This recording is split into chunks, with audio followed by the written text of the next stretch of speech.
चलिए let's focus over here. और laws of motion में हम लोग पहुंच चुके थे काफ़ी हद तक सूडो फोर्स पे।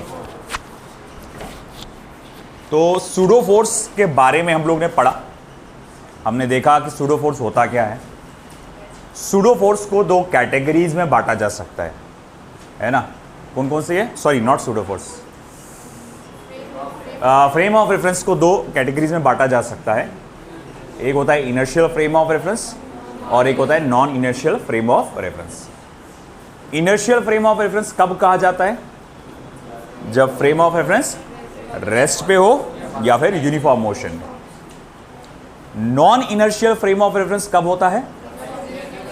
जब एक्सेलरेटेड या फिर रिटार्डेड मोशन में हो, तो आप कहते हैं कि ये frame of reference non inertial frame of reference होता है। इनर्शियल फ्रेम ऑफ रेफरेंस में सिर्फ और सिर्फ रियल फोर्सेस एक्सपीरियंस होते हैं। Non inertial frame of reference में रियल फोर्सेस के अलावा सूडो फोर्स भी जनरेट होता है। सूडो फोर्स एक ऐसा फोर्स है जिसका सोर्स के बारे में नॉलेज नहीं होता। और हमने देखा कि एक्सेलरेटेड मोशन में, क्या में बेटा, एक्सेलरेटेड मोशन में प्रॉब्लम्स को आप इनर्शियल फ्रेम ऑफ रेफरेंस में भी सॉल्व कर सकते हैं और non inertial frame of reference में भी। फिर मैंने बताया था फर्क क्या होगा। अगर आप इनर्शियल फ्रेम ऑफ रेफरेंस दे रहे हैं तो समेशन एफ एक्स को एम ए से इक्वेट करना पड़ेगा, और अगर आप non inertial frame of reference में सॉल्व कर रहे तो आपको समेशन एफ एक्स को भी 0 से इक्वेट करना पड़ेगा। आई बात समझ में आपको बेटा? तो ये कंसेप्ट हम लोग ने पढ़ा था। अब उसी से रिलेटेड और एक इंपॉर्टेंट कंसेप्ट हम देखने जा रहे हैं, और बहुत इंपॉर्टेंट कंसेप्ट है वो, अक्सर पूछा जाता है। दो चीजें हम लोग देखेंगे, apparent weight of an object in a moving lift और period of simple pendulum in a moving lift. ये दो चीजें हम लोग देखने वाले हैं। अब ये क्या है apparent weight of an object? चलो एक छोटी सी बात से मैं आपसे शुरू करता हूं। जनरली अक्सर एक कंप्लेंट आपने सुना होगा, कई लोगों के मुंह से सुना होगा कि अगर कमर में कुछ झटका आ गया, तकलीफ आ गई, तो कई लोग बोलते हैं कि भाई वो झटके से उठा लिया था मैंने, है ना। वो शटर उठाते हुए बोले बहुत ज़ोर से उठा, झटके से उठा लिया था मैंने, तो बोले वो कमर में झटका आ गया, गैप आ गया। अरे गैप बहुत बड़ी बात हो जाती है बाबा, है ना। इतना बड़ा क्या को सीरियस वे कर रहा है ना, हल्का फुल्के तक ठीक है। तो अब मामला है क्या? देखो, अब होता क्या है कि अगर कोई भारी भरकम सामान है ना, और आप उसको यूं आराम से उठा रहे हो, स्लोली स्लोली स्लोली, है ना। पहले वो रेस्ट में था और फिर धीरे धीरे धीरे उठाया आपने, तो आपने रेस्ट से उसको मोशन में लाए, मगर आराम आराम से। मतलब आपका एक्सेलरेशन क्या है? स्लो है, बहुत कम है ना। मगर वही सामान को जब आप एकदम झटके से उठाते हैं तो मामला क्या होता है, जब आप उसको ऊपर एक्सेलरेशन ए से उठाते हैं तो नीचे की तरफ लगता है सूडो फोर्स। क्या लगता है? Pseudo force. और सूडो फोर्स बढ़ जाने के कारण जो उसका असली वेट है उससे ज़्यादा वेट आपके हाथों पे फील होता है, टेंशन में ज़्यादा होता है। तो मान लो आपका जो बैकबोन है वो कैपेबल है 40 किलो का वजन, 40 तो बहुत ज़्यादा हो जाएगा, 20 या 30 किलो वजन उठाने का कैपेबल है ना। मगर आपने क्या कहा, झटके से उसको उठाया, जिसके कारण मान लो 10 न्यूटन का उसमें सूडो फोर्स ऐड हो गया। तो 30 न्यूटन का क्या था? आपका बॉडी का वेट था, उसमें 10 न्यूटन क्या ऐड हो गया? Pseudo force. अपने बैकबोन की कैपेबिलिटी कितनी थी? 30 न्यूटन की, और सूडो फोर्स बढ़ने के कारण क्या हो गया? 40 न्यूटन का, है कि नहीं। और जिसके कारण हम लोग ने क्या देखा कि भैया वो फिर बाद में इस पर इफेक्ट पड़ता है और हमें फिर पेन फील होता है ना। इसीलिए अक्सर हमारा माइंड खुद जानता है ये बात, किसी के बताने से पहले जानता है ना। ये सूडो फोर्स के कंसेप्ट पढ़ने से पहले आप सूडो फोर्स के बारे में जानते हो कि भैया हाँ आराम से उठाना पड़ेगा, झटके से उठाऊंगा तो मैं बैकबोन में इफेक्ट आ जाएगा। आई बस ऐसे कई सारी चीज़ें होती है जो हमारे माइंड में हम ऑलरेडी जानते हैं, है ना। फिजिक्स मामला वही है कि आसपास जो चल रहा है उसकी स्टडी है फिजिक्स, तो आप ऑलरेडी वो रूल्स को जानते हो, ऑलरेडी उस कंसेप्ट को जानते हो। बस इतना है कि आप उसको इन वर्ड्स साइंटिफिक वे में, थोड़ा सा इंग्लिश में और थोड़ा सा मैथमेटिकल वे में उसको आप लिख रहे हो, और कुछ नहीं है। तो चलो देखते हैं उसके बारे में, फिर कंसेप्ट के बारे में।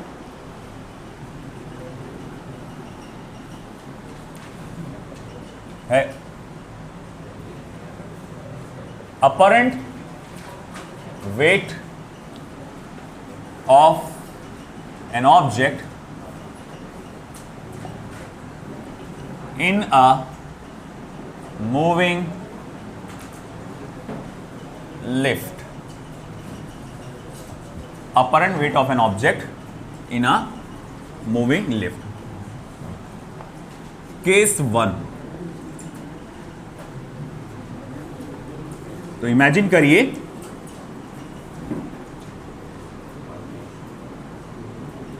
ये आप लिफ्ट में खड़े हैं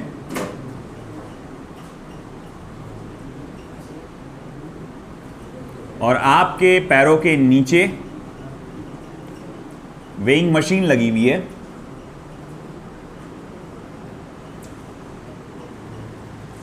ओके, और लिफ्ट जो है ऊपर जा रही है विथ एक्सेलरेशन ए। लिफ्ट क्या है? ऊपर जा रही है विथ एक्सेलरेशन ए। तो मैं कहूंगा कि अगर स्मॉल m जो है मास ऑफ ऑब्जेक्ट बोलो, या मैं इस केस में पर्सन बोल सकता हूं, मैन बोल सकता हूं, कैपिटल M बोले तो मास ऑफ लिफ्ट हो जाएगा। मास ऑफ क्या हो जाएगा? लिफ्ट। तो अगर मान लो आप देखते हैं कि आपका जो लिफ्ट है एक्सेलरेशन A से ऊपर जा रहा है, तो क्या होगा? जब लिफ्ट एक्सेलरेशन A से ऊपर जा रहा है, मान लो ये पर्सन है या आदमी है या ऑब्जेक्ट है, जो भी बोलेंगे, है ना, आप देखेंगे जब वो ऊपर जाता है तो नीचे की तरफ उसको क्या लगा था? वेट mg, है ना, और ऊपर की तरफ इसको सरफेस क्या देता है? नॉर्मल। बेटा सरफेस क्या देगा? नॉर्मल रिएक्शन देगा ना। वो जो खड़ा है, जिस तराजू के ऊपर वो खड़ा है, वो उसको क्या देगा? नॉर्मल रिएक्शन देगा। असल में बेटा जो होता है ना, हमारा जो वेइंग पैन होता है, वेइंग मशीन होती है जो, जिस पे आप खड़े रहकर वजन को नापते हैं, वो असल में आपका वेट नहीं नापता, वो उसका खुद का नॉर्मल रिएक्शन नापता है। मतलब क्या है, अगर मैं पुराने ज़माने में जाऊँ, डिजिटल को मारूँ गोली, एनालॉग पे चले जाऊँ, जब मैं उस पर खड़े रहता हूँ तो स्प्रिंग दबता है, और स्प्रिंग दबने के वजह से उस पर रिस्टोरिंग फोर्स जनरेट होता है, और उसके बाद उसके हिसाब से कांटा आगे बढ़ता है। तो वो स्प्रिंग कितना दबा, स्प्रिंग में कितना फोर्स जनरेट हुआ, वो कैलकुलेट करता है। वो आपके वेट को कैलकुलेट नहीं करता। बोले इसका मतलब कैसा? वो तो बराबर हो जा रहे। हाँ, बराबर हो जा रहे, क्योंकि देखो अगर मान लो आप इसी तरह से यूं खड़े हो और मैंने क्या करा, ये सरफेस है और सरफेस के ऊपर ये वेइंग मशीन रखी हुई है, और आप यूं खड़े हो उसके ऊपर, मैं खड़ा हूं, मान लो मेरा वजन आ रहा है 95 किलोग्राम वेट, ऐसा यूँ करके देखने के बाद क्या है ना। तो अभी मान लो 95 किलोग्राम वेट आ रहा है मेरा वेट। उसके बाद अगर किसी वजह से सरफेस टेढ़ा होता है तो अब मेरा वजन 95 किलोग्राम वेट नहीं आएगा, अब वो आ गया 70 किलोग्राम वेट। इसका मतलब ये नहीं हो कि मैंने डाइटिंग वाइटिंग करके स्लिम हो गया, मैं अभी भी वही हालत में हूँ। बस क्या है, ये जो मशीन है उसका नॉर्मल रिएक्शन क्या हो गया? कम हो गया। अच्छा, नॉर्मल रिएक्शन कम क्यों हो गया? क्योंकि मेरा वेट बढ़ गया। अब वो जो वेट है पूरा का पूरा नीचे नहीं लग रहा, थोड़ा सा साइड में भी जा रहा। वेट क्या एक किस्म का फोर्स है कि नहीं? तो अब वो स्प्रिंग को ऐसा दबा नहीं रहा मेरा पूरा का पूरा वेट, वो मेरा वेट थोड़ा सा बढ़ गया, ऐसा साइड में भी चले जा रहा है ना, इस तरह से। जैसे कि अगर मैं कहूँगा ठीक है अभी मैं ऐसा खड़ा हूँ तो मेरा पूरा का पूरा वजन किस पे पड़ रहा है? प्लेटफॉर्म पे पड़ रहा है। अगर मैं थोड़ा सा ऐसा खड़े हो जाऊँ, टिल्ट हो जाऊँ, मेरा इधर थोड़ा आ गया, तो क्या लगता है मेरा पूरा वजन भी प्लेटफॉर्म पे पड़ रहा है क्या? थोड़ा सा इस पर भी आ गया, वॉल पे या बोर्ड पे भी आ गया, बढ़ गया मेरा वेट। तो वही है। तो बेटा वो जो आपकी जो मशीन होती है, तो उसमें जो स्प्रिंग होता है, उसका जो रिस्टोरिंग फोर्स होता है, वो कैलकुलेट करता है आपका, और उस कैलकुलेशन को बोलते हैं अपन normal reaction.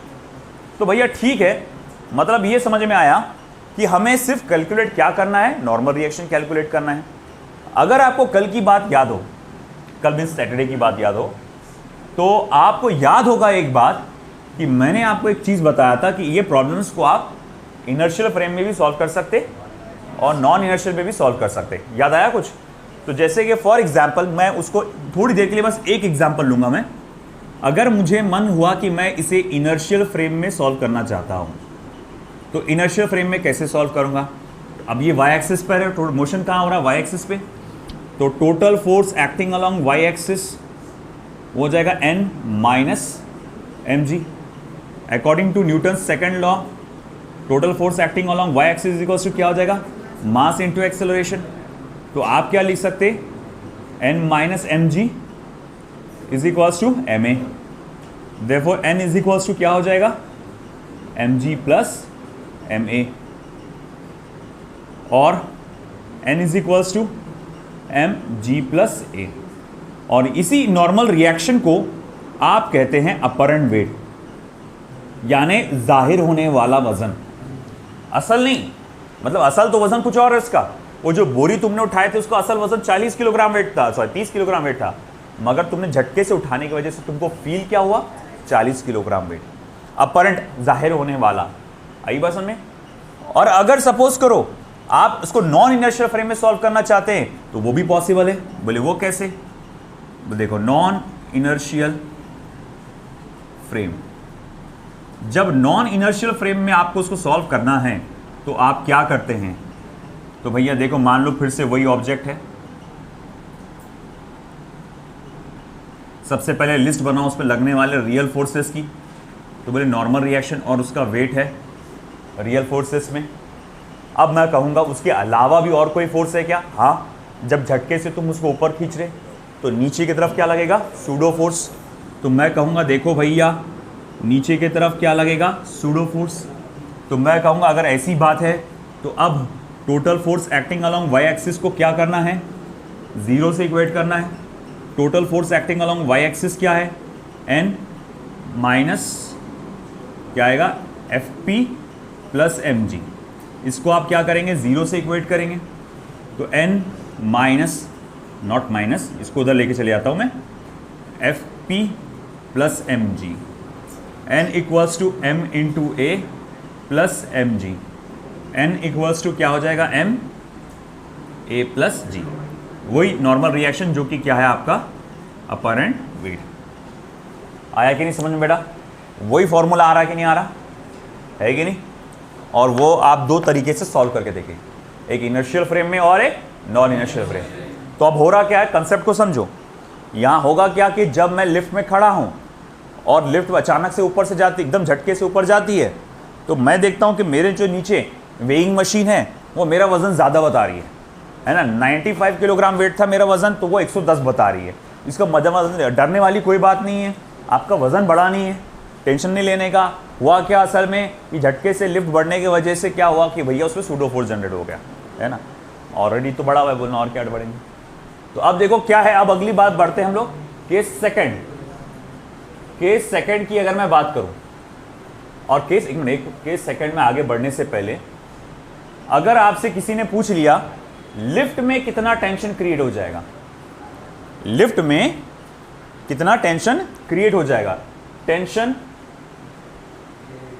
In the rope of lift, कौन बताएगा मुझे इसका आंसर, देखते हैं कौन बता सकता है, कौन सोचेगा वहां तक।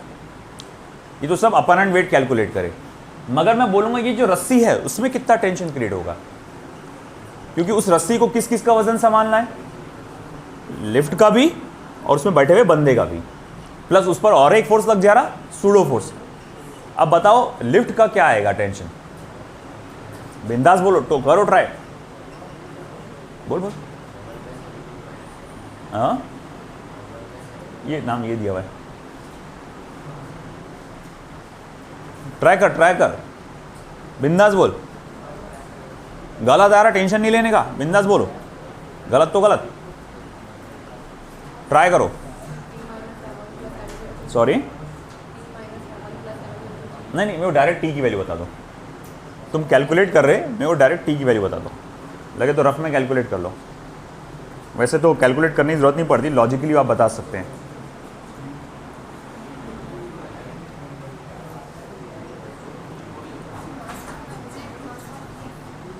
ये दिया है ना, स्मॉल एम कैपिटल एम क्या रहेगा। अच्छा एक बात बता, मान लो लिफ्ट अपनी जगह पे है, स्टेशनरी है, लिफ्ट अपनी जगह पे है, स्टेशनरी है, तो मैं बोलूँगा भैया अब बताओ वेट क्या आएगा, यार टेंशन कितना आएगा, तो बोले जितना वजन लटका हुआ है उतना कितना वजन लटका हुआ है, small m plus capital M into g. अरे भाई मैं बोलूँगा अगर ये लिफ्ट के कंपार्टमेंट का वज़न 100 किलो है, 100 नहीं ज़्यादा लेना पड़ेगा, 500 किलो है, और उसमें बैठे हुए बंदे का वज़न 50 किलो है, तो रस्सी पे कितना वज़न पड़ रहा, 550 का। अरे हाँ या ना, लॉजिकल बात है ना ये। अगर ये लिफ्ट का वज़न 500 किलो और इसके बंदे का वज़न जो है 50 किलो, तो रस्सी पे कितना वज़न पड़ रहा, 550 किलो पड़ रहा कि नहीं पड़ रहा, है कि नहीं। अगर वो झटके से ऊपर जा रही है कि नहीं, झटके से वो लिफ्ट ऊपर जा रही, तो अब क्या जनरेट हो गया उसमें, सूडो फोर्स, तो वो भी ऐड हो जाएगा इस बार इसमें। तो अब यहाँ पर आप कहेंगे कि टेंशन इन द स्ट्रिंग क्या आएगा, तो T is equals to capital M plus small m G plus A। और अगर तुम ये नहीं भी पढ़ते तो अभी वो पूरे अपने कनेक्टेड मोशन नहीं पढ़े अपन ने, कोई भी ऑब्जेक्ट को ऊपर खींचे तो क्या होता, G plus A, mass multiply by G plus A, tension in the string. Mass कितना है, लिफ्ट का वेट मास प्लस ये आदमी का मास G प्लस A, ठीक है। अब देखो केस सेकंड,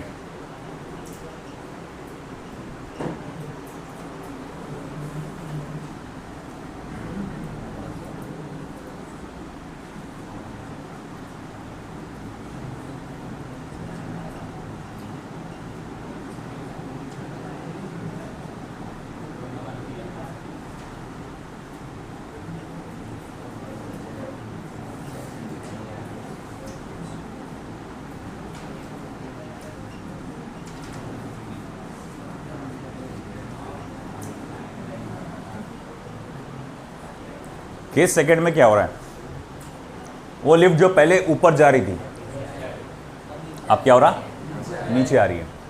तो अब मैं कहूँगा ठीक है, अब बताओ भैया, डायरेक्ट जाएंगे अब, अपरेंट वेट ऑफ मैन, अब ये क्या आएगा, mg माइनस ए, है ना। आदमी का जो वेट उसको जाहिर होगा वो कितना होगा, g माइनस वे।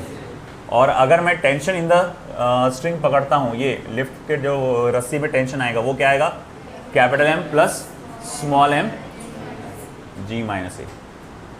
आई बात समझ में, है कि। Case third,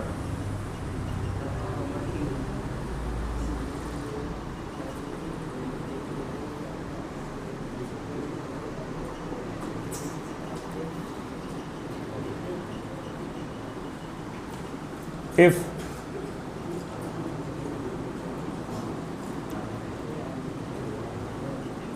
lift is moving upwards or downwards with uniform velocity,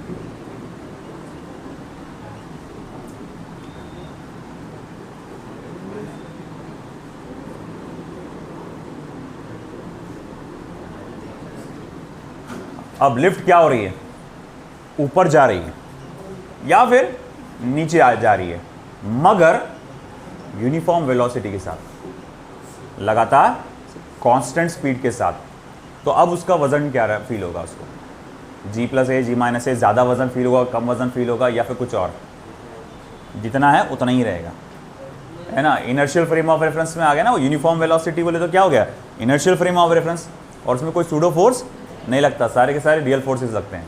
तो अब मैं कहूँगा कि यहाँ पर आपका जो अपरेंट वेट रहेगा, जो कि आपका असल वज़न है, जब लिफ्ट रेस्ट पर होती है तो वज़न क्या होगा आपका, mg, उसी के बराबर रहेगा। और टेंशन इन द स्ट्रिंग क्या रहेगा, capital M plus small m into g. ये समझाना बेटा, क्योंकि लिफ्ट इस बार क्या है, यूनिफॉर्म वेलोसिटी से ट्रैवल कर रही है, तो एक्सेलरेशन क्या हो जाएगा, 0। आप यही समझ सकते हैं ना कि एक्सेलरेशन 0 हो जाएगा, a की वैल्यू 0 हो जाएगी। तो भैया सिंपल सी बात है कि अपरेंट वेट आपका क्या हो जाएगा, small g upon capital M plus small m into g. Case fourth,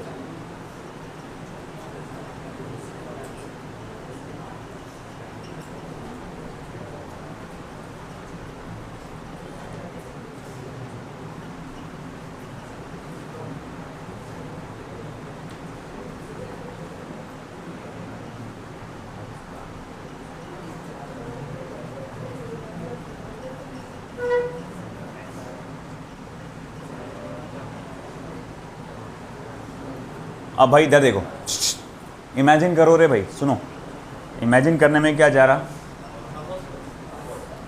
suppose that, है ना, तुम्हारे को मैं पार्टी दे रहा,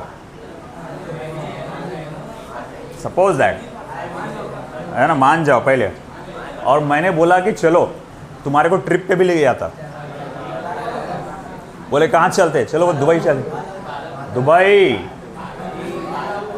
बालापुर बिल्डिंग नहीं है इतनी बड़ी, है ना, चलो मान लो, नहीं तो इमरान सर दिए तुमको, चलो इमरान सर दिए, मान लो पार्टी दिए तुम्हारे को, इमरान सर ने बोले कि चलो ठीक है तुमको मैं दुबई लेके चलता, है ना, दुबई लेके गए, और भैया वो जो टॉप फ्लोर है तुम्हारा जाए ना, चलो वहाँ गए, अब तुम लिफ्ट से गए वहाँ तक पहुँचे, बाहर निकलने से पहले पूछे बताओ किस किस ने फीस भरा, बराबर बताओ। अब भाई पता चला कि जितने लोग खड़े हैं लिफ्ट में उसने एक ने भी फीस नहीं भरा, है ना, एक काम करेंगे वो रस्सी काट देंगे, रहे चल जाओ बोले फिर वापस। तो अब ऐसी सिचुएशन में, है ना, अब उसमें जब तुम ट्रैवल करोगे ऐसा नीचे जाएंगे, है कि नहीं, अब अगर मान लो तुम्हारे जो पैरों के नीचे वेइंग मशीन थी तो उसमें तुम्हारा वजन कितना बताएगा, नीचे जा रहे, कम क्या, ज़ीरो, वेटलेस हो जाएंगे तुम, वेटलेस फील करेंगे, एकदम ज़ीरो फील करेंगे आप वज़न। इवन अगर आपके हाथ में ये पेन है और आप उसको ऐसा छोड़ देते हैं तो तुमको ऐसा सामने से नज़र आएंगी, वो ज़मीन पे टकराए तक, क्या बोल रहे, रस्सी को क्या करना है यार, काट दिए, भरे नहीं है तुमने फीस।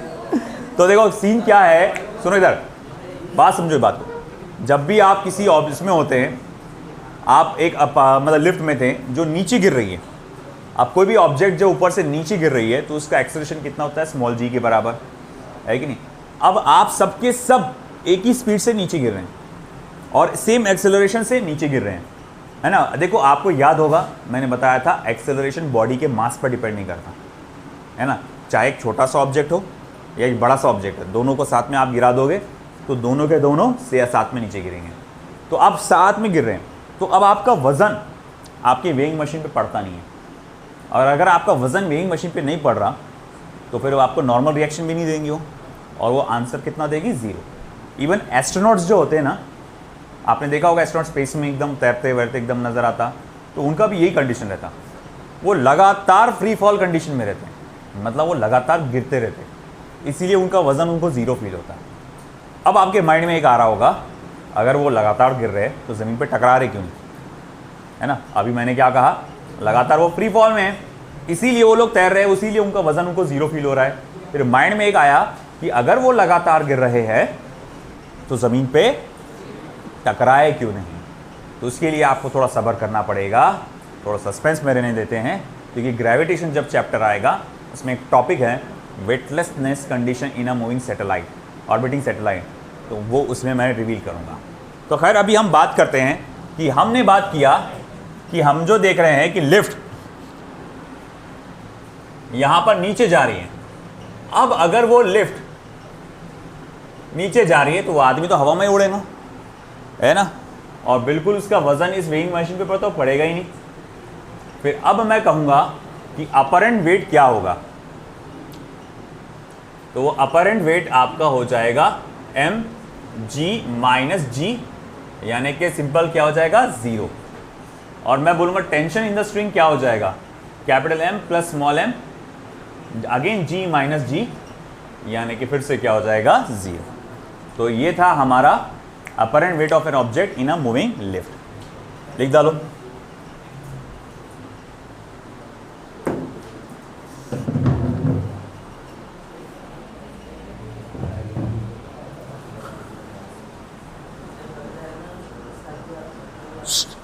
आपको जो डीपीपीस दी गई है ये कंसेप्ट प्रॉब्लम्स भर भर के इसमें ये वाले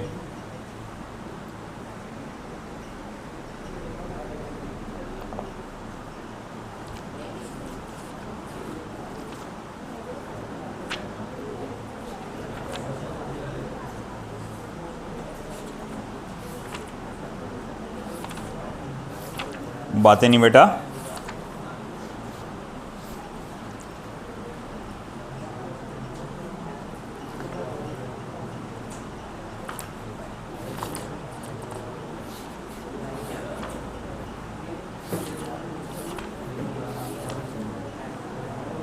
आज की तारीख क्या है? 23 23। यार टारगेट तो तुम्हारा है कि work energy and power complete कर डालूं दिवाली वैकेशन से पहले। वो डिसाइडेड तो नहीं है।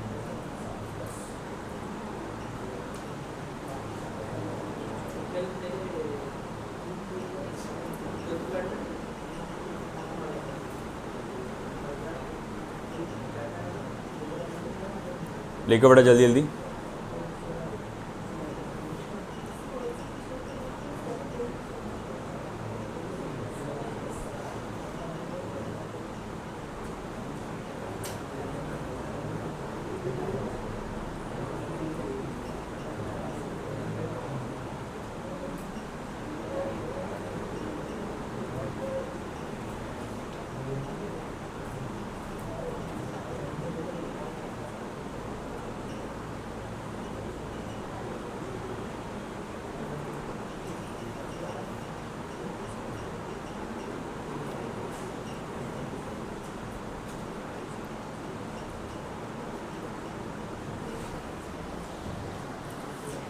पहला पार्ट हो चुका हूँ आपका, इधर का।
Simple pendulum. अब ये क्या है? Units and measurement chapter. Tick tock tick tock. वो घड़ी के अंदर जो है वो क्लॉक पेंडुलम बोलते हैं। सेकेंड्स पेंडुलम होता, एंटी क्लॉक तो डायरेक्शन बता रहा बेटा। देख, तुमने वो देखे होंगे डॉक्टर लोग जो है, गौर से देखो इस चीज को, देखते रहो देखते रहो है ना। अब तुम मेरी फीस देने वाले हो तो यार बोले फीस आज आ जा रही बात बार। तो भैया अब यहाँ पर कैसा है, अगर आप देखते हैं कि वो जो एक छोटा सा बॉब होता है उसमें, वो घड़ी बताते हैं बट एक छोटा सा बॉब होगा, उसको एक पतले से तार से, हल्के से तार से इसको लटकाते हैं और उसको ऐसा ऑसिलेट करते हैं फ्रीली। तो उस तरह के अरेंजमेंट को आप सिंपल पेंडुलम कहते हैं, है ना।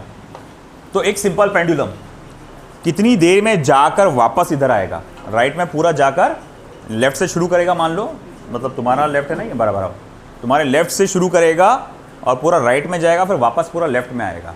कितनी देर में होगा? उसको हम लोग कहते हैं period of simple pendulum, time period.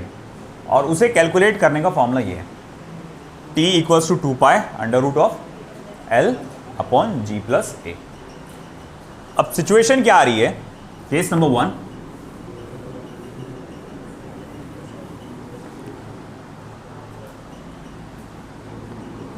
Case 1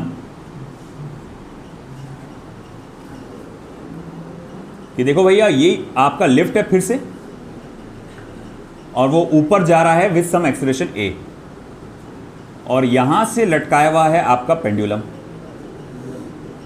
जो इस तरह से आगे पीछे मूव हो रहा है।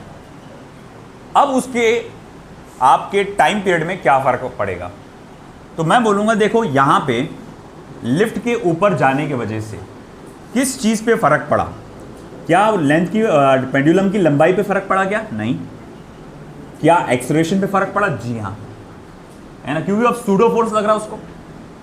अब सूडो फोर्स लगने के कारण क्या होगा, अब नीचे की तरफ उसको 2 एक्सेलरेशन लगेंगे, एक तो ग्रेविटी का एक्सेलरेशन तो है ही स्मॉल जी, साथ ही साथ सूडो फोर्स का भी एक्सेलरेशन लगेगा।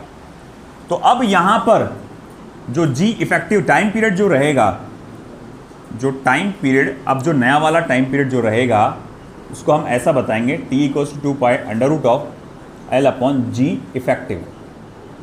जी इफेक्टिव, अब इफेक्टिव जी कितना रहेगा, तो वो रहेगा पहले वाले जी और प्लस उसमें क्या होगा, सूडो एक्सेलरेशन ऐड हो गया, तो a के बराबर, जी प्लस a के बराबर, यानी कि t equals to 2 pi under root of L upon G plus a। अच्छा एक बात बता, तूने क्या नोटिस किया, पहले से नीचे की वैल्यू क्या होगी, बड़ी होगी। पहले क्या था, सिर्फ जी था, अब उसमें क्या हो गया, जी प्लस ए आ गया। तो ये कैपिटल टी बड़ा होगा कि छोटा होगा, अरे जी प्लस ए बड़ा होने से छोटा होगा ना बेटा। देखना mathematics, 100 divided by 2 50, 100 divided by 4 25, 100 divided by 5 20। क्या नजर आ रहा है ना, नीचे का बड़ा होता जाएगा तो आंसर छोटा होता जाएगा, है ना। तो पहले क्या था, स्मॉल जी था, अब क्या हो गया, जी प्लस ए हो गया, तो कैपिटल टी पहले से छोटा हो जाएगा, मतलब टाइम पीरियड यानी जाके वापस आने का टाइम छोटा हो गया, यानी वो जल्दी जाके वापस आ जाएगा, है ना। तो मैं यहां लिख सकता हूं, हेंस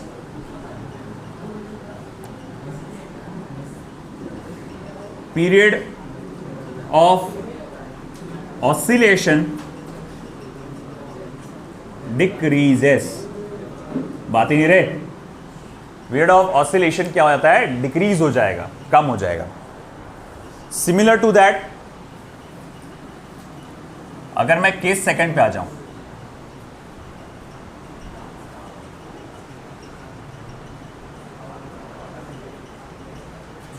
केस सेकंड,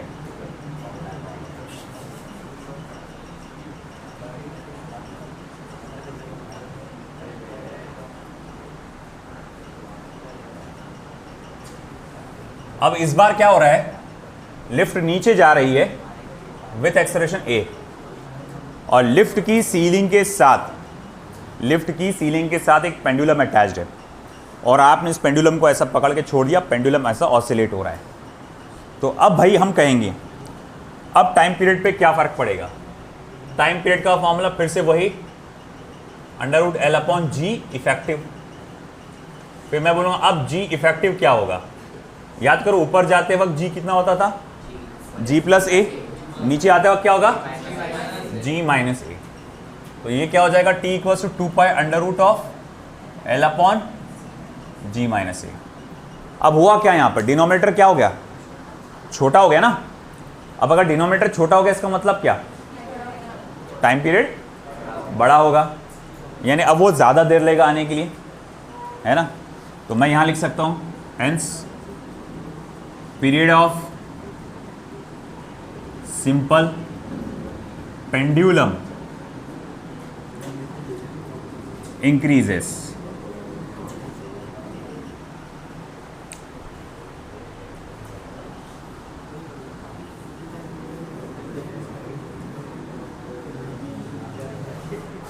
बातें नहीं। केस थर्ड,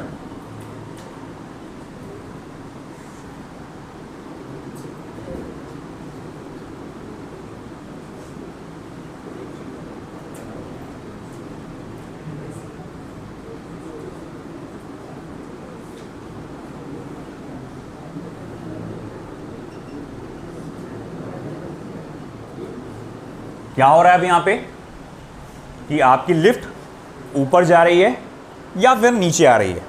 ऊपर भी जा सकती है, नीचे भी जा सकती है, मगर विथ यूनिफॉर्म वेलोसिटी। मगर विथ यूनिफॉर्म वेलोसिटी मतलब उसका वेलोसिटी क्या है, कांस्टेंट है। तो ऐसे मामले में अगर वेलोसिटी कांस्टेंट है तो आपका एक्सेलरेशन क्या होगा, जीरो। और अगर ऐसी मामलात है कि आपका लिफ्ट ऊपर जा रहा है या नीचे जा रहा है यूनिफॉर्म वेलोसिटी से, तो उसमें सूडो फोर्स नहीं लगता, तो उसका जो एक्सेलरेशन रहेगा वही रहेगा जो रेस्ट पोजीशन पे रहता है, यानी कि क्या रहेगा आपका सिंपल जी। तो मैं कहूँगा when a lift travels uniformly upwards और downwards,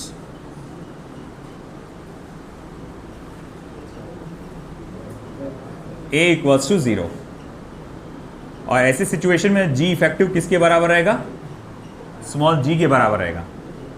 therefore T is equals to 2 pi under root of L by G।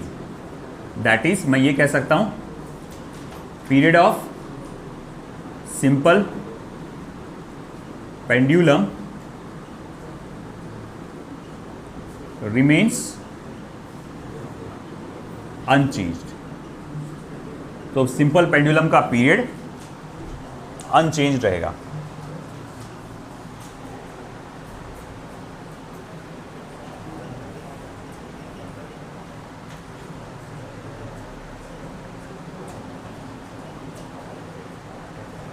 फिर से देखो बेटा इधर, अब इसके सीलिंग के साथ फिर से मैं कहूंगा वही पेंडुलम वाला अरेंजमेंट है, मगर इस बार लिफ्ट नीचे गिर रही है। तो अब क्या मामला रहेगा, तो if the lift is in free fall, A equals to क्या हो जाएगा, G।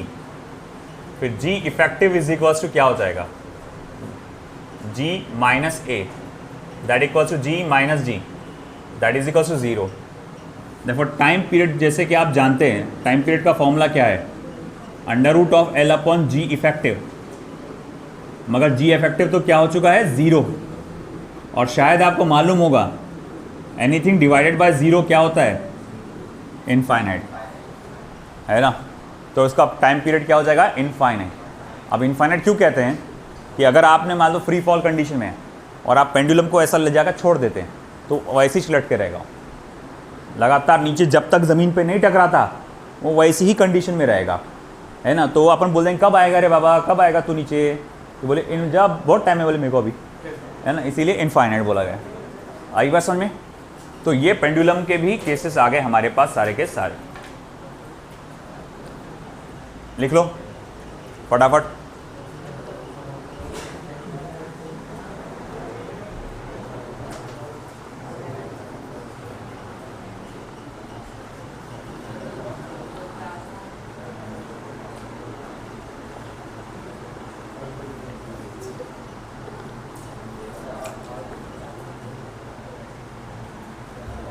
मॉड्यूल्स प्रिंट करा लिया आपने, प्रैक्टिस चालू करो उसमें से, बस सजा के मत रखो। मॉड्यूल के सारे क्वेश्चंस प्रैक्टिस कर लो, और जैसा मैं हमेशा बोलता हूँ DPP module and test papers और क्लास के, ये 3 चीज़ें 4 चीज़ें आप कर लो, आपको कोई और चीज़ करने की ज़रूरत नहीं पड़ेगी।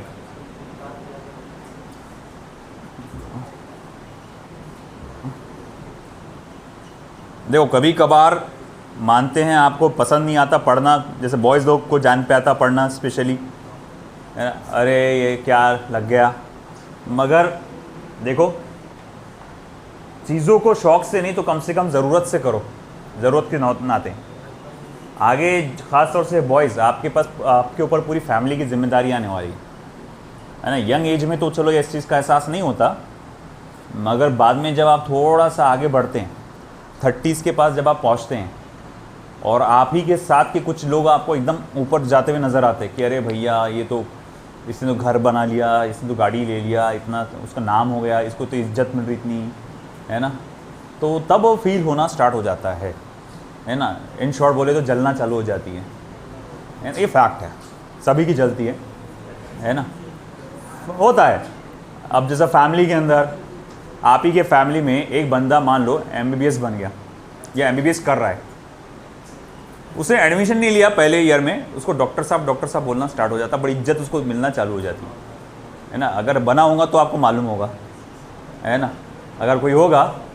और अगर मान लो आप वैसी रफंडर रह गए तो आप ही को बोलेंगे जा रहे उसे ले कुर्सी ले क्या,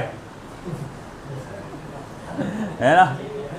आपके जैसा मान लो फैमिली में कोई फंक्शन है, शादी वादी है या कोई भी है ना, आप खुद देखेंगे कि थोड़े जो बुजुर्ग लोग जो भी है या फिर जो भी है, वो सब उसको थोड़ा सा उस लड़के को इम्पोर्टेंस देंगे। अरे हाँ ये, अरे डॉक्टर साहब आइए, थोड़े इज्जत से पेश आएंगे, है ना। और तेरे को ही बोलेंगे जा रहे लेके आ रहे ये, तब फिर कैसा फील होगा सोचो। अब देखो एक पॉइंट और मैं आपसे पूछूंगा, ये थोड़ा सा बात थोड़ी चुपती हुई है, मगर मैं पूछता हूँ हर लड़कों से, जैसे बोलता हूँ मैं बार बार उनको कि क्यों बोलता हूँ कि भैया आप भले ही शौक से नहीं मगर ज़रूरत के नाते पढ़ो, कि जैसे मैंने कहा आगे जाके आप पे जिम्मेदारी आने वाली है, हर किसी की जिम्मेदारी, मतलब आपकी फैमिली, आपके माँ बाप, हो सकता है आपके छोटे भाई बहन की भी जिम्मेदारी आप पर आ सकती है, उसको पढ़ाने की जिम्मेदारी, उसको हर चीज़ की जिम्मेदारी। स्पेशली मैंने अक्सर ये देखा है कि जब माँ बाप बहुत ज़्यादा ओल्ड एज में आ जाते हैं, है ना, अब उनको बेड रेस्ट या फिर कहा जाए कई सारे मेडिकल जो है उसकी ज़रूरत पड़ जाती है उसकी, तो अक्सर उस वक्त फाइनेंशियल बहुत ज़्यादा आपको पैसा लग जाता है। और जब आप उतना अरेंज नहीं कर पाते हैं तो मजबूरन फिर आपको रिश्तेदारों के आगे हाथ फैलाना पड़ता है, बोलना पड़ता है कि मदद कर दो करके, ऐसा वैसा, है ना। मामा को या चाचा को या किसी को आपको कुछ बोलना पड़ेगा फिर बाद में कि आप ये करो, आप ये हेल्प कर दो, थोड़ी सी ये कर दो। तो मुझे एक बात बताओ, आपको गवारा करेगा क्या, आपका ज़मीर गवारा करेगा कि आप ये चीज़ करो? हाँ, अच्छा लगेगा कि आपको ये करने को? हाँ, कि भाई मेरे माँ बाप बिस्तर पे पड़े हैं, उनको जो भी कहा जाएगा, उनको मदद की, जो हेल्प की, जो भी ज़रूरत है, और उनको हेल्प के लिए मुझे क्या करना है भैया, मुझे पैसा चाहिए अल्टीमेटली, मैं कहाँ से लाऊँ, है ना। अब पता आप फिर आप पूरे माइंड को रिकॉल करोगे, काश उस वक्त जब मेरे लाइफ का टर्निंग पॉइंट था मैं थोड़ा उस वक्त सीरियस हो गया होता, क्योंकि लिटरली ये बहुत बड़ा टर्निंग पॉइंट है। 11th-12th को इतना क्यों है, इसके ट्यूशन की फ़ीस सबसे ज़्यादा महंगी क्यों होती है? क्योंकि लाइफ का सबसे बड़ा टर्निंग पॉइंट है ये, है ना। यहीं से डिसाइड होता तेरा फ्यूचर क्या रहेगा। वैसे तो फ्यूचर डिसाइड करने वाला बेशक अल्लाह है ना, मगर अल्लाह ने भी, जहाँ तक मुझे ऐसा लगता, मैं मेरा पॉइंट ऑफ व्यू बता रहा हूँ, और कुछ लोगों को मैंने सुना है, मौलानाओं को, आप सोचते हैं कि भैया फ्यूचर डिसाइडेड है, तो ऐसा नहीं है स्ट्रेट, आप यहाँ हैं तो स्ट्रेट ऐसा फ्यूचर डिसाइडेड नहीं है अल्लाह से। ऐसा मेरा पॉइंट ऑफ व्यू है, शायद मैं गलत भी हो सकता, मुझे ऐसा लगता है कि अल्लाह ने आपके लिए ऐसे रास्ते बना के रखा है, और उसको मालूम है अगर तू मेहनत करेगा, अगर तू एकदम लापरवाही करेगा तो तू इस पोजीशन पे है, और अगर मान लो तूने थोड़ी सी मेहनत कर लिया तो शायद ये, और ज़्यादा मेहनत कर लिया तो ये, बहुत ही ज़्यादा मेहनत कर लिया तो ये, इस तरह से तेरा रास्ता बना हुआ है। और अगर तू ये सोच के चल रहा है हाँ ठीक है, बेशक अल्लाह ही के हाथ में सब कुछ है, मगर अल्लाह हर किसी को ऐसी बैठे बैठे नहीं देता, है ना। आपको खुद को मेहनत करना पड़ता है, आप खुद अपने आप से मेहनत करोगे तो ही आपको आगे कुछ ना कुछ मिलेगा। और रही बात, अगर आपके पास करोड़ों की प्रॉपर्टी होंगी, डजेंट मैटर एट ऑल, कुछ नहीं मायने रखता, कुछ नहीं, ज़ीरो आपके लिए। मैंने बहुत ऐसा डाउनफॉल देखा है, मेरी फैमिली में तो बहुत देखा है, करोड़ों अरबों की प्रॉपर्टी है, अब उनका जो जनरेशन है वो दूसरों के यहाँ मजदूरी कर रहा है ना, फटे हाल में घूम रहा है। मैं खुद अपने यहाँ देख चुका हूँ रिश्तेदारों में। तो भैया ये तुम प्रॉपर्टी होंगी अब्बा के पास, प्लॉट होंगे बहुत सारे, दुकान डाली हुई होंगी किराए से, कुछ काम में नहीं आने वाला, एक झटके में गायब हो जाएगा, पता भी नहीं चलेगा, है ना। आपको गवारा करेगा क्या कि आपको भाई ज़कात दे दे कर लोग चला रहे हैं, चलेगा कि आपको फील अच्छा लगेगा क्या? नहीं होगा ना। अरे भैया फिर आप किस मकाम के मर्द हुए फिर कि भैया आप लोग कुछ कर नहीं पाए, तो बेटा थोड़ा सा इस बारे में सोचो, है ना। गर्ल्स का कैसा है, आप लोग वो मत लेना दिल पे, मगर गर्ल्स का एक ऐसा है कि उनको एक सेकंड चांस ये मिल जाता है कि अगर भाई वो दूसरे घर में जाते हैं तो एक अच्छा अगर मिल गया हस्बैंड तो उनको एक सेकंड चांस मिल जाता है। हाँ, इनकेस में भी ऐसा, आप लोग केस में भी है कि पढ़ी लिखी होना चाहिए अच्छी, है ना। अगर लड़की डॉक्टर तो हस्बैंड डॉक्टर मिलेगा, है ना।